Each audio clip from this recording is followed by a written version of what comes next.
Hi, and welcome to this pre-record THFC Till I Die Dermotrons, a look back in time as I go back through the years, through the decades, over the team we are playing, and of course we are away to Manchester City on Sunday at the Etihad.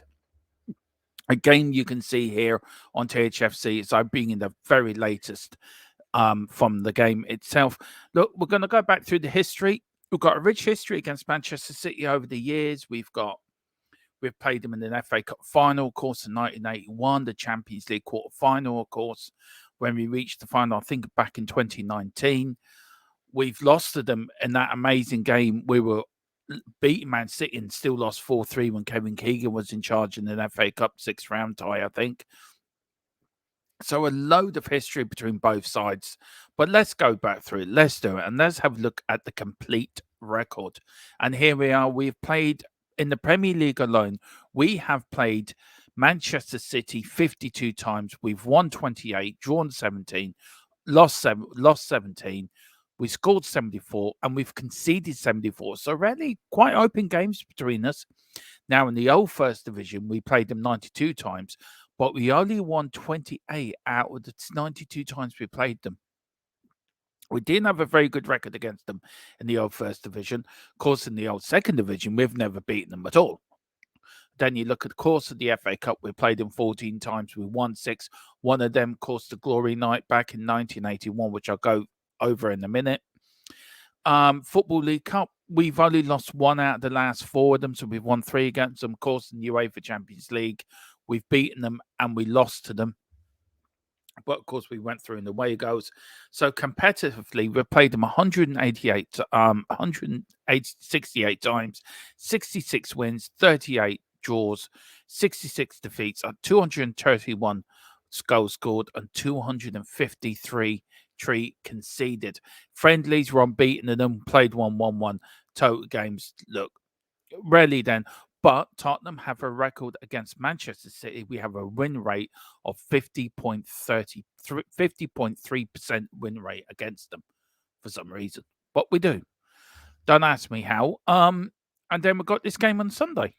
Look, as you can see, the leading goal scorers for both sides. I'll do this bet for next week, so I hope you can read it. For Tottenham Hotspur, we've got Defoe ahead of 7. I was really shocked to find Harry Kane was not at the top of this list. Harry Kane's only scored 5 goals against Manchester City through his whole Tottenham career. Jermaine Defoe's the leader of the Tottenham Premier League goal scorers against City with 7. Aguero, of course, is ahead for the City games against Tottenham with 11. But if you go down the list there's Kulu, there's Anderton, Naeem, Turner, Sedgley, Howes, Klinsmann, Sheringham, Armstrong, Redroth, Perry, Simon Davis, Poyet, Kulu, Maido, loads and loads. Even Eric Dyer scored 1 against them, which is quite ironic. Big up Eric Dyer if you're watching. If you are, that means you're not playing on Sunday. Thank God for that. And of course, Tottenham Hotspur's the longest run without a win. I looked at this earlier and I nearly fell off my chair. It was shocking. We went nearly a whole decade in the 70s without beating Man City, home or away. It's a shocking record. It really is. The whole 70s. And the first defeat was, of course, on the 28th of August, 1971. We lost 4-0 at Main Road. And we didn't beat them again until the turn of the decade, until 1980. The last time we played them in the 70s was the 3rd of February, 79. We lost 3-0 at home. Absolutely unreal. That is some record. And that's including us going down. And of course, we lost to them the year we went down 5-0 at Main Road. Of course, we lost them at home as well. We drew 2-2 with them. There's a few draws in there. There's 4 draws, but 10 defeats in that decade. It's quite shocking. And then, of course, Tottenham Hotspur's longest run without a loss was only a few years, from 2004 to 2007. And, of course, we had our first win against them in the 12th of April 2004 in the Premier League, a 1-1 draw at home at White Hart Lane. And we had 7 wins on the bounce with them, going from 2004, the 11th of December, up to the 9th of December 2007. when we won 2-1 away. So Defoe scored the first goal against them in the start of our run of wins against them, and he scored the last goal before we had our next defeat and our next game. So really 8 games unbeaten. But that one in the 70s, guys, that is unreal. That for me is, I know it fell off my chair when I read that stat. You know, you're looking at the start of the decade to the end of the decade. We couldn't beat Man City home or away. And people thought us losing to Chelsea all that time was bad. God knows what the Tottenham fans felt then. And of course, look, of course, the big one, of course, was the 100th FA Cup final in 1981, when we won our first major trophy after coming up from relegation back in 1977. And really, the first game really wasn't a great game. Hutchinson, I think, is the only player still to score 2 goals at both ends. He scored for Manchester City, and then he scored a free kick from Glenn Hoddle, hit his head, and it got deflected in the back of the Man City net, which really saved us that day. And then, of course, the replay. Well, the replay is stuff of legends. When Villa went through about 4 or 5 of them, you can see Garth Crooks in the background pretending to kick it, and the Spurs went on to win another FA Cup, our first major trophy since 1973. And we won the League Cup then, that time. But that was our first FA Cup win since 1967. So it was a great, and then we look back at them times now, guys, and you look and you think, can we get that again this year? Of course, the 3rd round draws tomorrow. Who do we get in the 3rd round of the FA Cup? Will Ange take us all the way to Wembley? Who knows? And will his knees get all trembly? But look, I'm looking forward to tomorrow. As I went through the team with Mia earlier, and I just wanted to just go a little bit closer in it before I end off this pre-record. And just to say, if you look at that back 4, right, it's a back 4 full of fullbacks.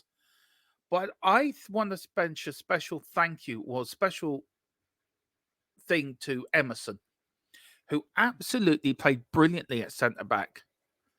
He made a few mistakes, regarding you, but he did play very well. Ben Davies shut off for both of the Villa goals. But you've got Porro back. We've got Destiny back now. She'll be back into it. In the midfield, we've got Basuma. Now, I would quite prefer to have Bentancur in there with Lo Celso and have the same midfield we had with against Aston Villa. But as we all know, Bentancur is out until February. But that midfield for me, it looks a quite good midfield. If Lo Celso can play the same way he did against Aston Villa. What worries me is the front 3. Johnson, Son, Hill. That front 3 worries me. And look, I want Gil Messi to do brilliant. I'm a big fan of Gil Hill. He's Gil Messi. For me, he's got a bright future. He just needs beefing up a bit. But I'm very worried. We've got to take our chances. We have to take our chances. We really do, guys. And look, if we do that, I think we'll win. And I've already said it. I've said it in the pre-match, with pre-game thoughts with me and Mia.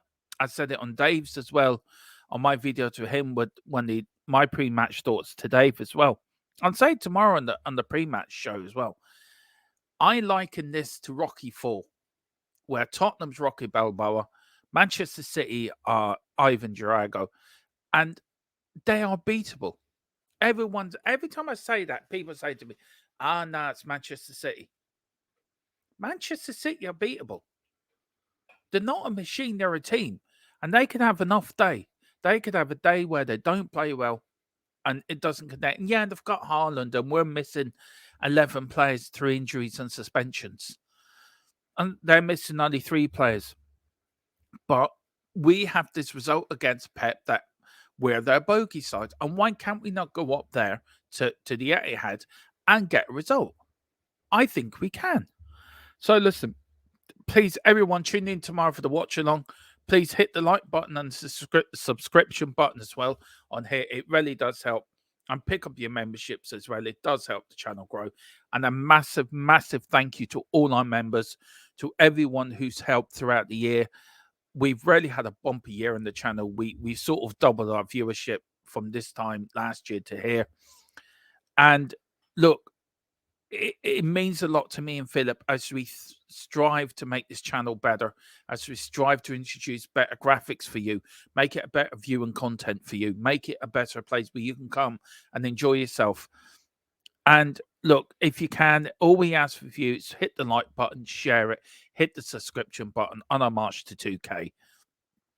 And if you pick up a membership, I know times are hard out there, but if you do, it really means a lot because it lets me and Philip then gives us the gives us the money to actually bring in better stuff for you to make your viewership more enjoyable. We're not bankrolled by big companies. Me and Philip do this ourselves out of our own free time, like a lot of the other YouTubers on around Spurs YouTubers as well. So I am extremely grateful for everything you've done for me and Philip, your viewership, your like buttons, your subscription. So thank you all so much. And me and Philip will be doing a little special thank you stream before Christmas, just to say thank you to you guys. Get you on as well. Have your say on the last year of Spurs. So listen, big up. Please hit the like button. Thank you so much. We'll be back tomorrow with the watch along at 4:15. But in then, come on, you Spurs. Big up, Banj. We trust, and I did balls that last bit up. Come on, you Spurs.